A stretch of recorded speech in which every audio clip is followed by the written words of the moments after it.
Hey everybody, welcome to Sweden. Specifically, we're going on the west coast side to the city of Gothenburg. This is Sweden's second largest city, home to about 1 million people in the metro area, and founded in 1621. Going to show you the highlights. We're going to start at the city museum, go to the shopping district.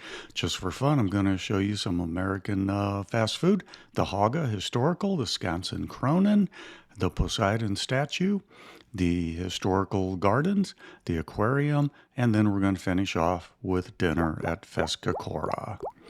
It's going to be quite a trip, so hang in there. All right, hey, if you haven't been to Europe and you're curious about what a European breakfast looks like, this is fairly typical. We stayed at the Hotel Poseidon, a beautiful little hotel, right in the middle of everything. Everything was walking distance from there. And what a great breakfast to get started. Well, we're going to head on over. Our first place we're going to start is the Museum of Gothenburg, because I want to see, hey, what this is all about, maybe get some pointers of other things to go to. So here we are. We are looking at the canal, which was built to help shipping come in over the last 300 years. Let's go into the museum itself now. When you first walk in, the first thing you're going to see is everything Viking. Denmark, Norway, and western Sweden were home to the Vikings. And this museum is home to the only original Viking ship in Sweden. I was surprised to see that, a little bit disappointed, but I'm glad I went there so that I could see it. This ship was found in 1933. It was launched in about the year 900, and they estimate that it served for 60 to 70 years. It's also the only ship in the world with runic letters on it. In this case, the runic letter is Fa, which means livestock, perhaps giving a hint as to what it carried. It was 52 feet long and could carry 16 tons. Once you've marveled at the boat, go ahead and take a look around. Those were some silver coins that were found on a farm. Here is a blacksmith tools showing, and also a quick display of how they made the boat with clinker rivets. There's ornamentation, brooches that females would have worn, as well as some necklaces and other ornamentation from the Viking period. And of course, they have a Viking battle axe, one of the original. Not in too good a shape now, but you can still get the idea. It would not have been fun to be on the wrong side of that. Spear points and Viking swords.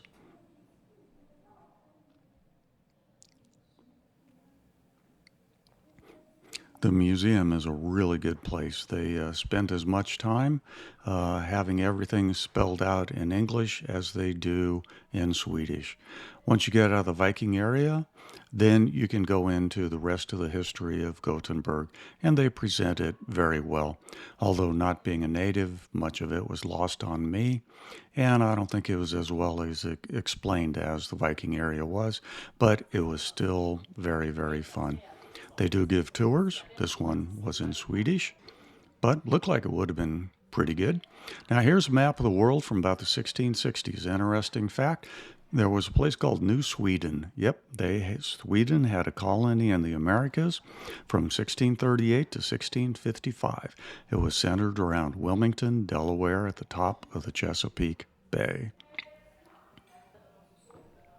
Now, here were the instructions given to the founders of Gothenburg in 1621, where to locate it. Not right on the coastline, but up the river a bit so it could be easily defended. Here is a sketch that was created in the 1700s after the original sketch in 1690 by the person who built the fortification walls.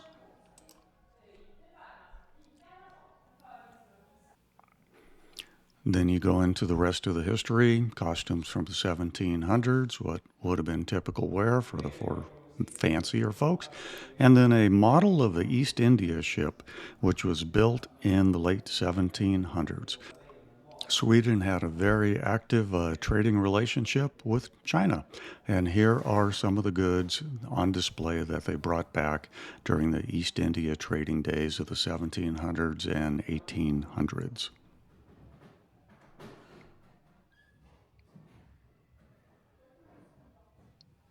And there's much more to the museum. I didn't put it all in here, but now we're going to head out. We're going to cross the canal, and we're going to go back to the city shopping district. I thought it'd be fun to take a look at a typical shopping district in Sweden, and quite frankly, around much of Europe. It's mostly walking areas. This is a very, very large area. But let's pop into a few stores, because this really amazed me. I guess it shouldn't, but it did. Look at how clean everything is. It's not dirty. Oh yeah, and of course Sweden has IKEA. They're not the big box stores that we're used to here, but they do have IKEA. Still looking around, this is all part of the shopping district. Most of it is walking only, but you do have main streets running through it. This is a beautiful area. I don't know how many blocks long it is, but it is just huge, probably a square mile or so. Here's a Levi store. Again, take a look. How neat, clean, and modern everything just looks. Boy, what a difference that is from when you walk into most stores in America these days.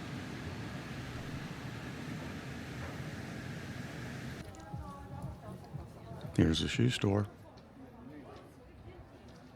So in case you haven't had a chance to get over to Europe, I thought you might enjoy taking a look at what the shops are there. Now we're going to go into the Saluhallen. This was built in 1889, and now it houses a lot of fresh meat and everything else. Boy, just take a look at this. This is beautiful. And again, everything is just so clean and neat there. If you didn't want meat, you can get custards and gelato on that side. Here's some shellfish, more shellfish. And of course, the pickled fish that Sweden is famous for. And if you want olives, hey, pick a color. They got plenty of them. Olives aren't your things, go for nuts. But if you're like me, you love European bread. And oh boy, do I love to see a bakery like this. You just can't beat European bread for my money. But the only thing you need now is cheese, and here we are. Oh, you didn't want the white cheeses? Let's go over here and look at the cheddars and other cheeses. Yep, they have it. All right, so we got our bread, we've got our cheese. Now what do we need? Oh yeah, let's get some salami. You want salami? They got salami. Oh, dessert? You better believe that they have desserts too. Wow, what a beautiful place. Maybe you want to get a whole cut of beef, lamb, pork? Yep, you can do that here too. Boy, just how neat and clean it is. Well, if you don't want to get something to take home to cook, eat in one of the fine restaurants that they have here. Oh yeah, and they do have fruits and some vegetables as well. Fun fact, bananas were about $9 a pound over there. Wow.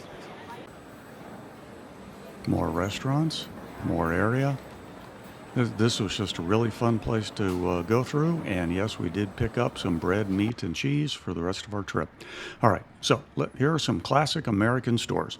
Let's go in and compare how American stores look to stores in Sweden. As a big fan of Big Gulps and Thirst Busters, first thing I noticed is, nope, you're not going to find them over there.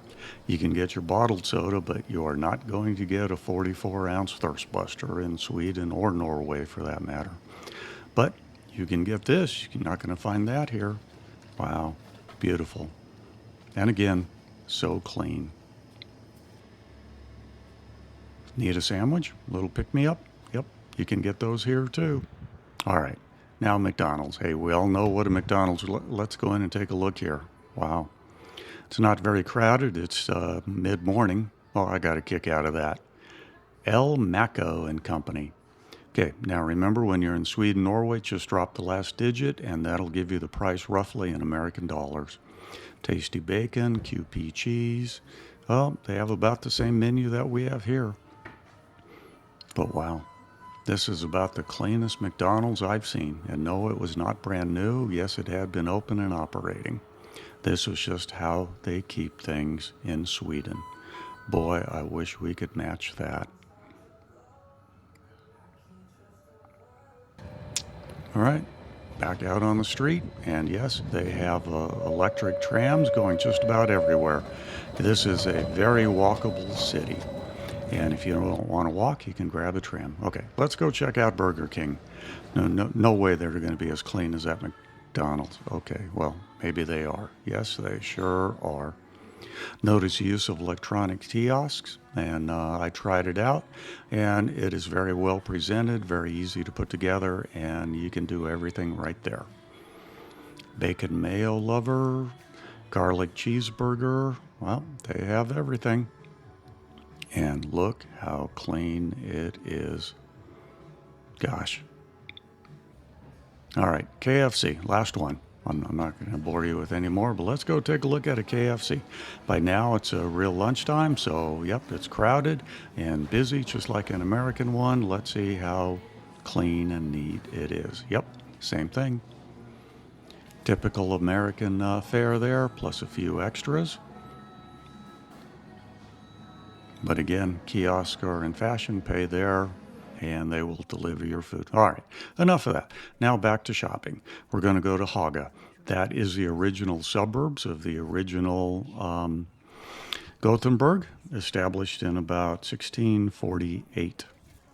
Now it's a historical district with a mix of some of the old wooden houses as well as more modern ones, and it's a shopping district. Not too many stores here, but a few unique ones. Here is a mostly wool store, wool and shoes, and everything here is made in Sweden. So it's worth going by. Several restaurants there, good for lunch, good for dinner, but it's not really worth a stop all by itself. But I was amazed to see there are big on Stetson hats over there. That's good to know. I'm not even sure where to go here to find a Stetson hat company. And yes, I got a kick out of some of the signs that they had up there. Again, taking a look at some of the stores in the Haga. Now this is nice. Here's a cafe. Let's go in there and take a look at what their food offerings are. Going to start here. They've got some quiches. They've got sandwiches.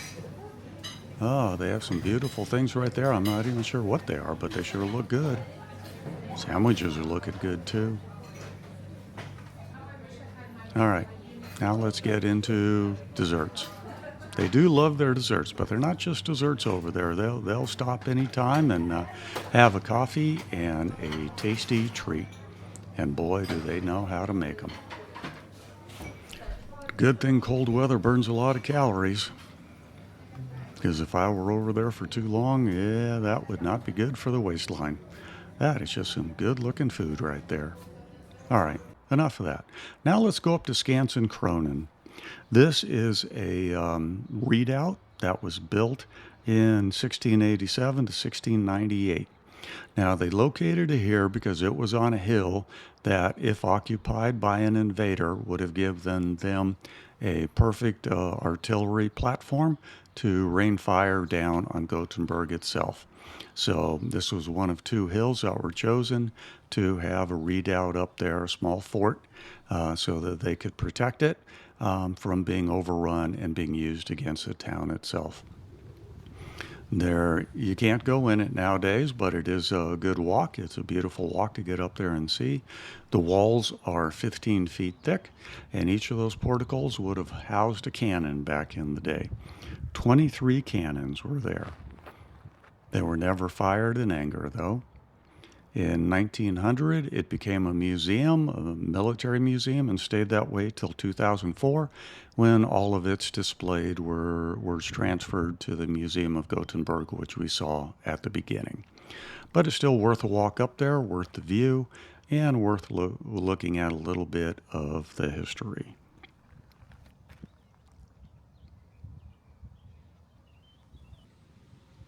Just beautiful. Now from here, we're going to walk over to a main square and take a look at the Poseidon Statue. They're very proud of their Poseidon Statue, erected in 1931. Behind it is Gothenburg's Concert Hall, City Theater, and Museum of Arts. The statue is 22 feet high, and Poseidon is the protector of sailors, which Gothenburg is a sailing city. All right, now we walked over to the Garden Society of Gothenburg. This is one of the original and best preserved 19th century city parks in Europe. It was a big thing back in the mid 1900s. Horticulture was really taking off. It was founded in 1842, famous for its palm house, which was built in 1878. Now, unfortunately, the displays here, the signage is mostly in Swedish. There is not hardly anything in English. But hey, can't hold that against them. It is Sweden. The other thing it's famous for is its beautiful rose garden. And in the summertime, they will have about 1,200 different variety of roses in bloom. Just beautiful. Well worth a walk. And of course, they have their food court too, if you want to call this a food court. Just beautiful. Sandwiches, salads, and of course, they have their sweet treats. Wouldn't be Sweden without having a chance to stop by for some coffee or tea and a sweet. I enjoyed this area, just walking through, Japanese type garden, just absolutely gorgeous. Very quiet place to go and spend some time. Okay, from here we're going to walk over across town and we're going to head to the Maritime Museum and Aquarium and admire some of their beautiful murals that they've painted. Although I'm not quite sure what the point of this one is. I guess it gets cold and lonely during the winter there. All right, here is the Maritime Museum and Aquarium. This was recently reopened in 2022 after a several-year major remodeling.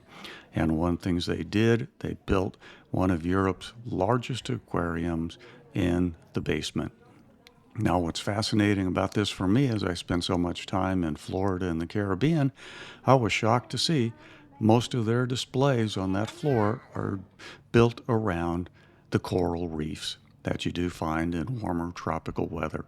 And this museum, this aquarium, gave about the best explanation I have ever seen as to what forms a coral reef, its interaction, the mangrove forest on shore, and then going out to the sea wall where it falls down deep.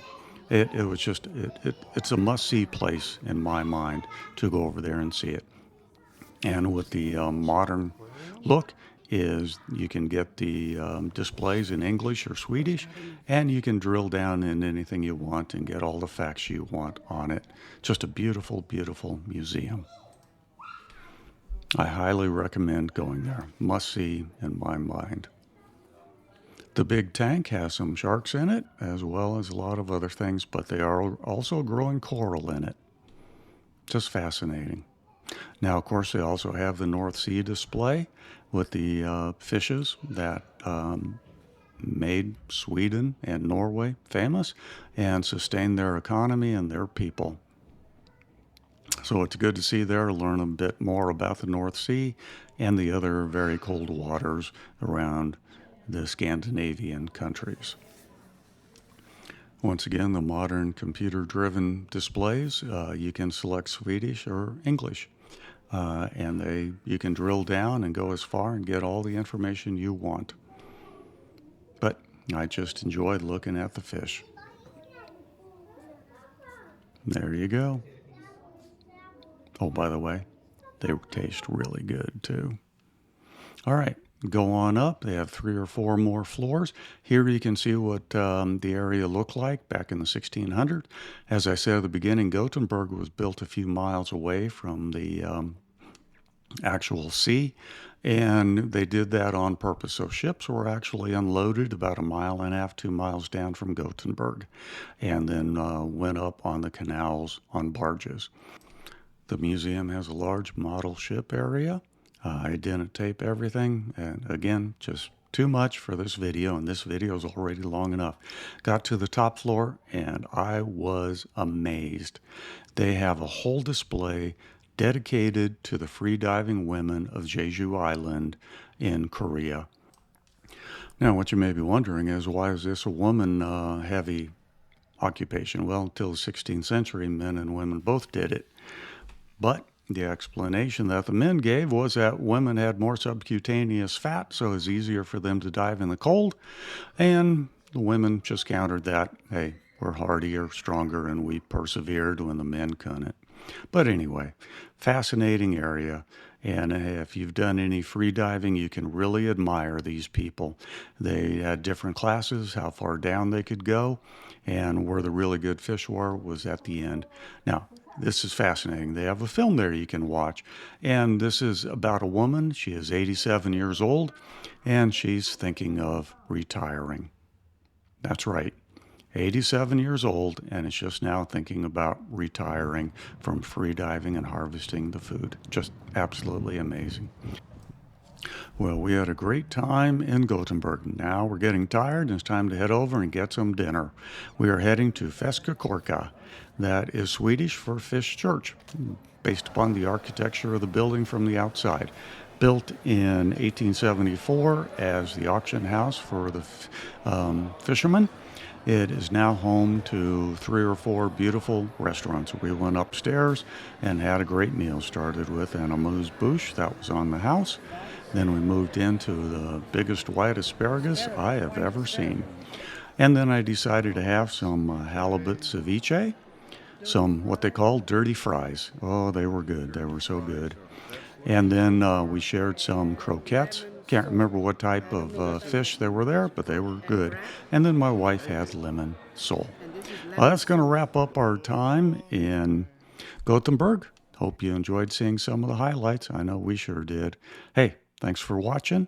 And as always, I am enjoying retirement.